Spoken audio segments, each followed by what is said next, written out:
Hello and welcome back to Rev Endurance Sports, and I'd like to introduce this video by saying that Jess and I were doing a century on Saturday, and we were on the Oceanside Bike Path, or also I guess it's called the San Luis Rey River Trail, and I just had an idea, and so I shot the video.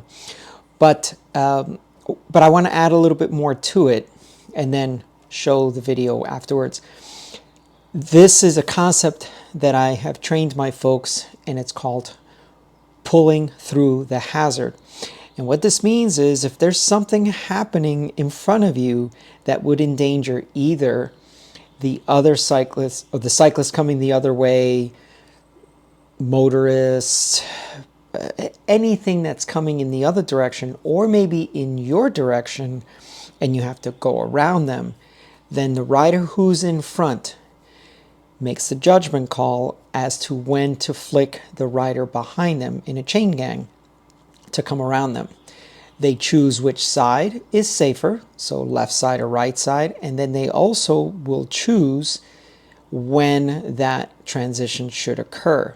So in this case, if you're on a bike path and you're going around a walking or riding obstacle, for lack of a better description, and you need to go around them, then you have to make sure it's clear on the other side so you don't encroach on the other, on the opposite lane of travel, if you will.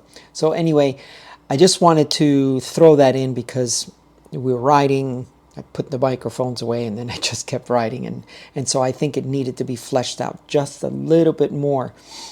And there's sometimes some controversy as to whether you flick to the right or flick to the left.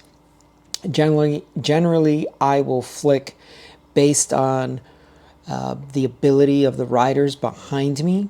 So if I see that they're inexperienced, if I know that they're inexperienced riders, I'm in the middle of a coaching session, then I will flick. And knowing that we are in the U.S., we're on the right side of the road. When I go to flick, I flick them to the inside of me.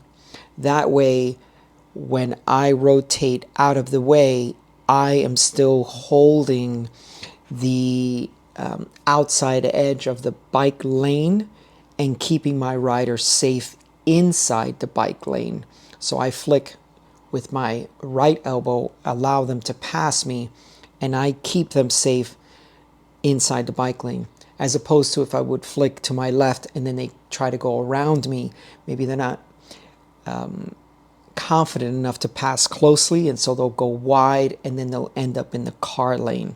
So anyway, just some more points, and actually at some point I probably should do a much more detailed chain gang video. Anyway, enough with my waffling, I guess. Andy C says, that's another channel I've been watching lately. Go give him a look.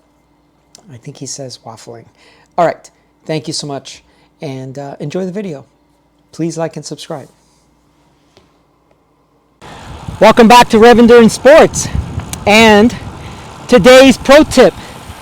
The bike path here in Oceanside has two mile markers every 0.2 of a mile. So when Jess and I get on the bike path, we trade pulls of every 0.2 of a mile. We flick, rider comes around. However, we have a standing instruction, and this is what I coach all my athletes to do, is to pull through the hazard. So that could be another rider, that could be some debris on the road, could be a runner like we see now. So even though the 0.1 of a mile marker is coming up, like right now, see this marker right here? We just want to make sure that we keep the crew safe, and you could have 10 people behind you, or it could just be Jess and I. So the concept is pull through the hazard. So the next time we have something coming up, we'll show you what that looks like.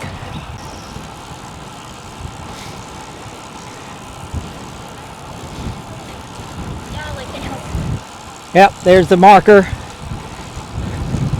So we pull through.